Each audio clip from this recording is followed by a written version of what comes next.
What's good, y'all? What's up? It's Marcus Frazier from Teachable Tuesdays, here to motivate you, encourage you, and inspire you to be a better you. Thank you for joining me today. Greatly appreciate it. Would like to welcome you to another Long Car Chronicles. And listen, 2 weeks ago, I gave you a little bit of a story time. This is going to be another story time because why not? And I gave you a story time about a woman, just in case I missed it. You can go back and watch it if you want after this or before you click on this, or continue this, I should say. You already clicked on it.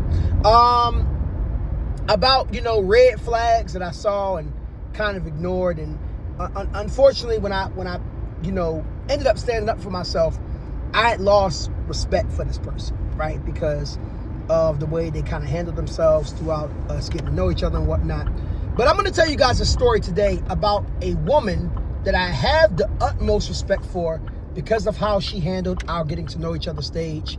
And, keep in mind that even though things ended up not working out a lot earlier than what I wanted it to work out on, I will say this is a woman that I will speak of in high regards, and because of how she handled it and things of that sort of nature, and plus how upfront and honest she was. And while I wish things would have worked out, I do wish her absolutely nothing but the best with the person that she ended up choosing.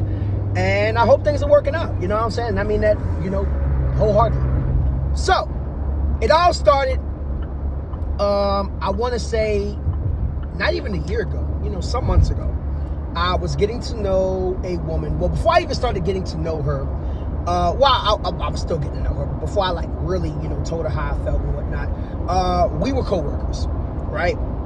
Now, I've had this motto, and I've kind of talked about this on this channel before, but I've had this motto at least for 2 years now. Don't date co-workers. Actually, I've had it for more than 2 years, but there was one particular year, decided to give it a shot. Not going to really go into it. Unfortunately, things didn't work out, and it got to a point where it got a little ugly. Nothing that was unprofessional at the workplace or anything like that, but it obviously did not end to a good liking, if you will, right? So I had made the point from that point on, yes, I'm sticking to my guns. No dating coworkers, no ifs, ands, buts, and in-betweens about it, right? So I'd already had that in my mind, and I knew that me and this individual were going to be working together temporarily because of a program that I was doing at my school. I worked at the school officially. She did not. So, upon seeing her, let me just say this was one of the most gorgeous, most beautiful women that I've seen in my life. Not even just with looks. I mean, yeah, I just said gorgeous, but also her personality. She was just a sweet woman, just all around cool as I don't know what, and she was a believer. So, I mean, you want to talk about women I'm looking for with the full package? Oh, that was, man, I was like, man, this is a Marcus woman right here, man. Man, oh man, golly. Yeah, y'all can hear the excitement in my voice, right? So, I'm just like, So, I wanted to say something right then and there, but obviously I couldn't. Because she was a co-worker of mine and kind of like the lead person over the operations for what we were doing. So I definitely couldn't say nothing. So, I'm like, all right, this program is about 12 weeks. I'm going to bide my time. I'm going to be patient, right? That was the one of the most grueling 12 weeks of my life, because every time I saw her, I just wanted to be like, you are absolutely beautiful, and I would love to take you out on a date. I mean, legit, right? So, obviously, I had to bite my tongue for quite some time, but, was still getting to know her. She was getting to know me and things of that sort of nature, and I was doing it in a manner to where not only was it natural, but it wasn't given off, I like you and I want to take you out.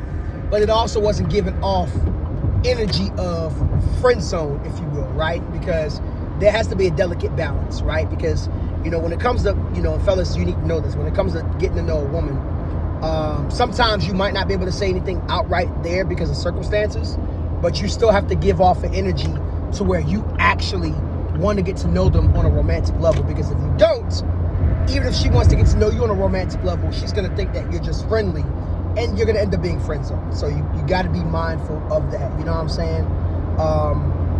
especially if you can't pursue. I tell guys all the time, if there's a woman that you're interested in, just go ahead and pursue outright.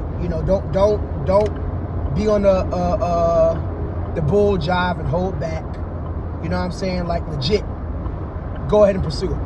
But if there's certain circumstances where you can't, try to find a healthy balance so that way you just know what's up, right? Anyways, so that's what I had to do essentially. And eventually the 12 weeks had gone by. These guys. The 12 weeks had gone by. And, well, really more so 10 weeks, because I didn't work the last 2 weeks because I actually ended up going on vacation. So I wasn't going to be there the last 2 weeks of work. But I had approached her after work one day. I knew my time was done. And I told her how I felt. I said, I think you are a very attractive woman, and I would love to take you out on a date sometime. And she agreed, and it threw her off because she had no clue. No clue whatsoever. And she was like, I would love to, but she said, I do want to tell you something. I am getting to know other people. I am dating around, so just wanted to be upfront and let you know. Now, I know most men would be put off by that, but I think most men also recognize when they're getting to know a woman, there is a possibility that she may be also getting to know other men. That's just the way dating is. Dating is collecting data. I know some people don't agree with that, but what I want people to also understand is nobody has any obligation to you until you guys are in exclusivity. You know what I'm saying? Until that happens, they can date whoever they want to date. If you choose to date one person at a time, or they choose to date one person at a time, that's on them.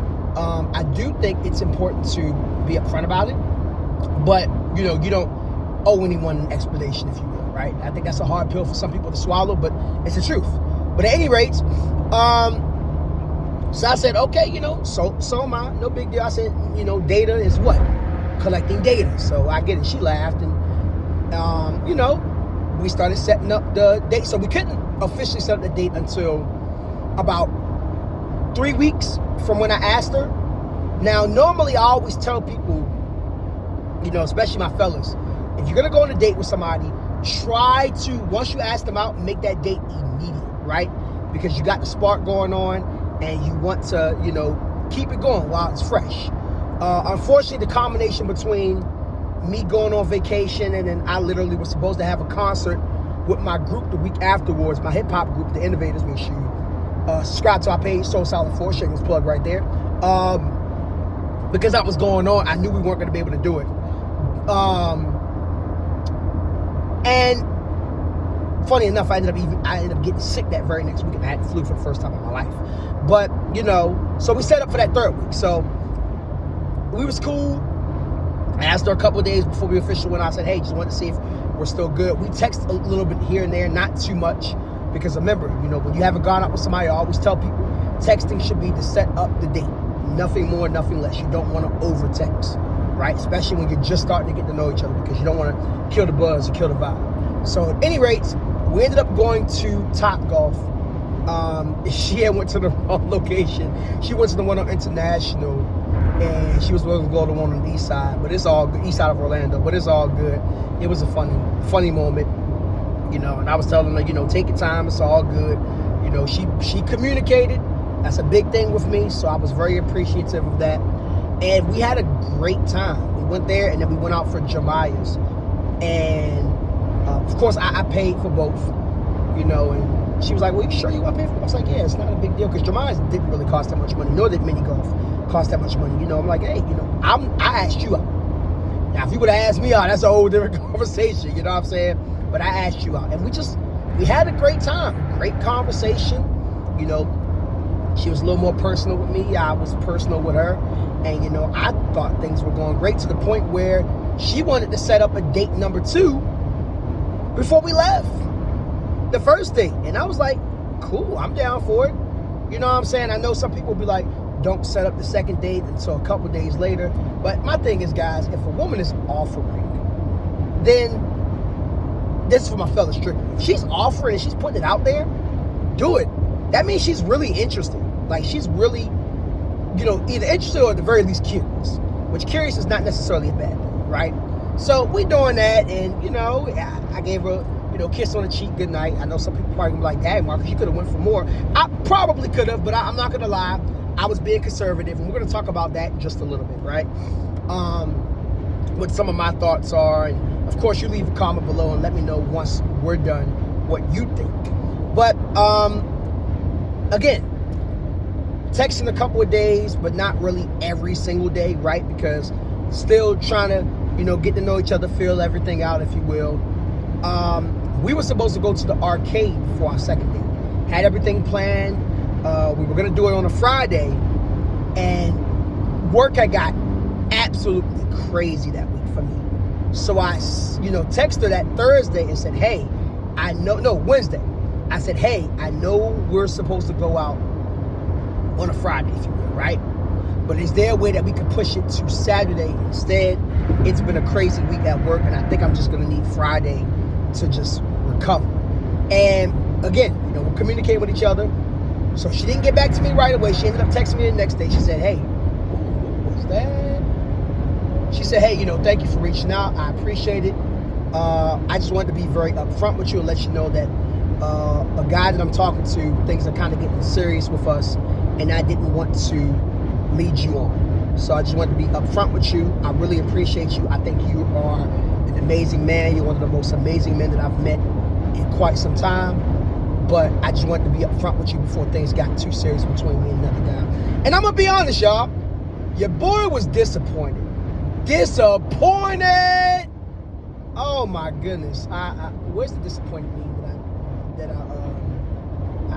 I don't know. I wish I had like that sound effect on me right now. But if you know, you know, and you're a real one. But, oh, my gosh, y'all. I was hurt. I ain't gonna lie.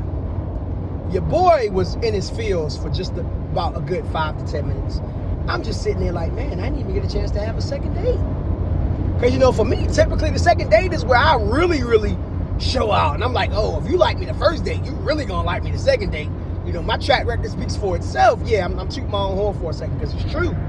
I have a pretty good track record if I can get you on the second date, it's 85% of the time, we good. We locked in. But, such is life. She had someone else that she was more interested in. And again, while it was disappointing, I respected her decision. It's not like this was something random. She did tell me up front she was seeing other people, so I can't be mad about that. I really can't, man. And it just, man, that junk just sucked, dog. And there's a couple of things that I want to get from this. But again, I have the utmost respect for her because she was very upfront. She was very sweet. And again, we haven't talked since then because I sent her another message and said, hey, all good. Thank you for letting me know. Wish you nothing but the best. And I deleted her number. We still are on social media. I don't really check for her page. I doubt she checks for mine. But, I just walked away. Fellas, if rejection happens from a woman, you walk away with dignity. And the way I looked at it was, I came in late to the game. She was already talking to other people. So maybe she already had her mind made up, but she was like, you know what? This guy was such a respectful gentleman. Let me see what he's about. And I wasn't the top choice. And I have to accept that. Fellas, sometimes you got to realize that when you get rejected by a woman, it's not because there's anything necessarily wrong with you. Sometimes it's because you weren't her top choice. She's always going to pick the guy who is the best fit for her at that moment. He might not be the best fit, but at that moment, he's the best fit. So that's who she's going to choose, right? And again, even though it sucked, I definitely appreciate her honesty, and it was no hard feelings. Like I said, I was in my feels for about 5 to 10 minutes. I got over it. I called my homeboy. I was like, man, God darn. And he was like, yeah, it be like that sometimes. So what are a couple of things that I noticed from this? And some of you guys might agree, you might disagree. You comment below, let me know what you think. First and foremost, I think I did the right thing by at least waiting until we were no longer working together. I think that was smart. I think that was ideal because, again, co-workers working together, not co-workers working, obviously co-workers working together. Dating a co-worker is not a good look, right? I know some people do it, and I'm not saying it can't work, but it doesn't work out that often. And if y'all do date and things don't work out, it can get very, very, very, very messy right? So number one, you gotta take that into consideration. You gotta be honest with yourself about that. So I did the right thing on that. I did the right thing by being up front and asking her. You know, I approached her, because fellas, you can't date a woman if you don't approach her and even ask her out. Ain't nothing finna happen. You feel me? So I did the right thing with that. On the dates, could I have escalated things a little bit further? Possibly so. I went for a kiss on the cheek. I could have went for a kiss on the lips. I know some people might agree, some people might disagree. There are some people that be like, you shouldn't try to go for a kiss on the lips on the first date. That's too straightforward.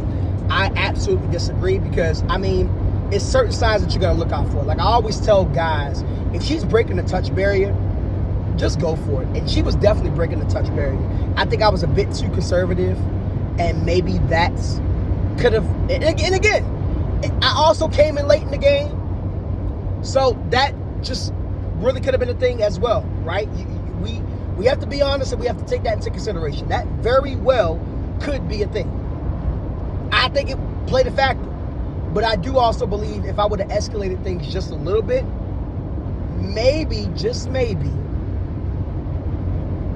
it would have went somewhere good. I know sometimes some people, even with escalation, might even be thinking, well, dang, you know, the way the date was going, you could have took her home. Nah, I'm not gonna go that far. Not gonna go that far. I mean, you gotta understand it's the first date, right? I'm not trying to take a woman back to my place after a first date. Truth be told, I'm not trying to take a woman back to my place at this point until we close to being married. You know what I'm saying? Because there's some spiritual things I'm trying to work on. You feel me? So, again, all in all, as much as it kind of stinks, and I think back to it like, dang, man, this is also one of those situations where I look at a woman that I was getting to know, and I have the utmost respect for her because of how she carried herself. And again, I wish any woman that I've dealt with, even if it ended badly, I wish them all the best. But her especially, wish her absolutely nothing but happiness. She deserves it. If she's with the guy right now, I hope he's treating her with the utmost respect and dignity and treating her right. If things didn't work out, I hope she does find somebody. And you know, maybe I'll find my person in the future. You know, I haven't quite given up hope yet. I do have my moments where I just want to throw in the towel and I'll be like, Lord, there's something wrong with me. But I will say the one thing I did do that I'm very proud of is before I pursued her, I did pray about it. And I said, God, is this a woman I'm supposed to be pursuing? If it is, I pray that you will allow things to work out in your timing. If it's not, I pray that you would shut the door before it goes far. And I think that's a very important prayer to have, to put out there, because a lot of times, and I made a post about it as the recording of this video, not today when you see it, but as the recording of this video, I made a post online to my guys talking about you can find a woman attractive, but you don't necessarily have to pursue her. And even if you choose to pursue her, it's all about timing and about, asking God first. God, do I have permission to pursue your daughter? He's not going to necessarily always give you an outright answer, but the answer will be revealed. And when you see the answer, whether it be yay or nay, abide by it, respect it, respectfully, of course, and keep it moving forward. You feel what I'm saying? So, when you want to pursue people, or ladies, if you want somebody to pursue you, talk to God. Talk to God. Consult him. Because I ain't never got an answer so quick in my life. But I think that's also because I've probably gotten answers in the past. I didn't pay attention to things. You do so much better when you're actually attentive. You know what I mean? So pay attention. All right? Before we go, I do want to say a prayer. I know I've been doing a lot of these prayers after this long car ride chronicles lately, but really just want to send a prayer for anybody who may be single, who's like me, and you're worried, wondering like, will I find that person I need to find, and this and that. And I just want to sit here and let you know that, hey, if God has it for you, it will be for you. I'm not about to sit here and sell you this fantasy that everybody's going to get married. A lot of people, they think that, just because you have a godly desire to get married, that's going to happen. No, it's not. It's not, I promise. I hate to say it, but it's not. I've had to come to terms with that with myself. But with that being said, I still want to say a prayer because we still want God's will to be done. So we're going to say this and we're going to get up out of here. God, listen, I just want to say thank you. Thank you for everything. Thank you for just being who you are. Thank you for being wonderful. Thank you for being everything that we need. And foremost, just want to recognize that regardless if we were to ever get a spouse or not, I pray that we will learn to be just content in your presence and understand that you are all we need no matter what. God, I'm praying for those who are much like myself who are single and they have been concerned about finding a spouse. I know I can speak for myself when I say, Lord, that it's been challenging, and I've had my moments where I've wanted to throw in the towel, just wondering, like, Lord, do you have somebody for me? And I know there are plenty others that are watching this or even not watching this that probably feel the same way. And Lord, I would just pray right now that God, first and foremost, that we would learn to focus on you. Matthew 6:33 talks about seeking ye the kingdom of God first and all his righteousness, and all these things shall be added unto you, and we know the plans that you have for us to prosper and things of that sort of nature, right?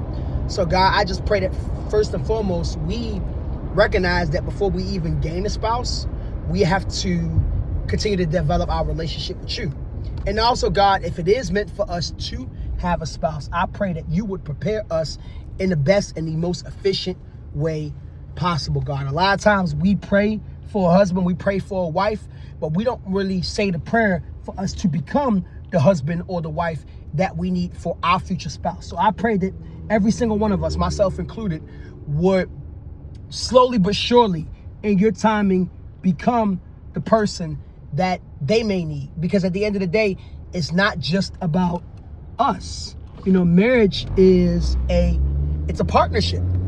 It's a unit working together to further your kingdom, right? So I pray that, with all of that being said, that you would prepare us as you see fit, if it be in your will for us to have somebody, and guess what, Lord, if it's not in your will, let us truly be okay with that. Let us be okay with the fact that we may be called to a life of singleness. And what would that look like? How can we operate and go about doing that the right way? Because this world, if we're being honest, we get singleness and we get marriage ministry twisted, right?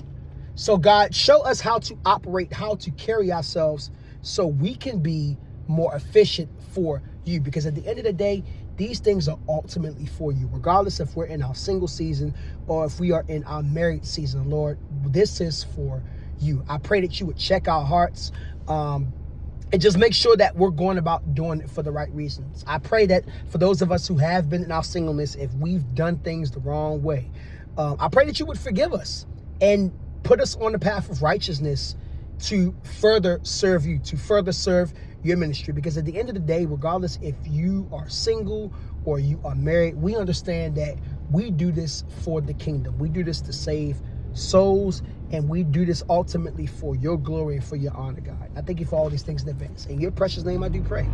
Amen. All right, y'all. I love you guys. I appreciate every single one of y'all. And I hope you guys enjoyed the story. And comment below.